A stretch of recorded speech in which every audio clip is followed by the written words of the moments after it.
So, what's really interesting is that in the creation story, the Bible doesn't actually say that plants are living, that they're alive, or that they're living beings. But animals and people, they're stated as being living beings as by God, and it's significant because and the reason that they're living beings is because the life is in the blood. And there's no blood in plants, right?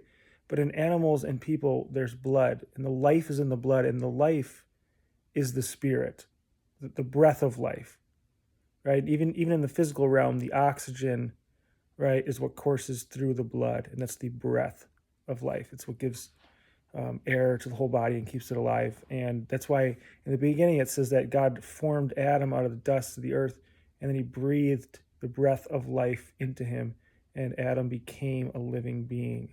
It was because of the spirit that was in him, right? And the spirit is in the blood.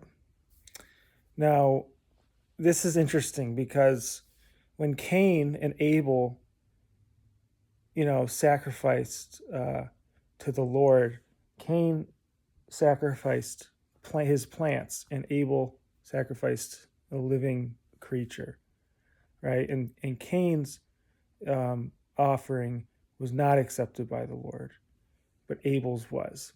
The reason that Cain's offering was not accepted by the Lord is because it wasn't a living sacrifice, and because it was a plant, right? It wasn't a living sacrifice. It wasn't a spiritual sacrifice, is basically what we're going to say. And so it says in Romans, it says, lay your bodies down on the altar as a living sacrifice, which is acceptable in the sight of God, right? And so Cain didn't do that. He gave God a dead sacrifice. And Abel gave God an animal, which was a living sacrifice. And we're talking about in spiritual terms here, of course. So the equivalent of that now is this. It's basically like we are to live our lives for God. Our whole lives, our whole body, our whole being is dedicated to him continuously, not just in a sacrifice, a convenient sacrifice here and there, because Cain, offered God a dead sacrifice. It wasn't living, and it was kind of like a one-time gift to God. Like is like a convenient gift. Like, oh, I'll just give to God what is convenient to me. Here and there I'll give him different things that I don't really care about, that they're not that valuable to me, and then I'm just going to do whatever I want the rest of the time. And it's kind of the equivalent of someone who like goes to church every Sunday, right? And they sacrifice that time for them on Sundays for God. But then they kind of like live the rest of their life for themselves. They're not a living sacrifice. They're just sacrificing convenient things here and there to God.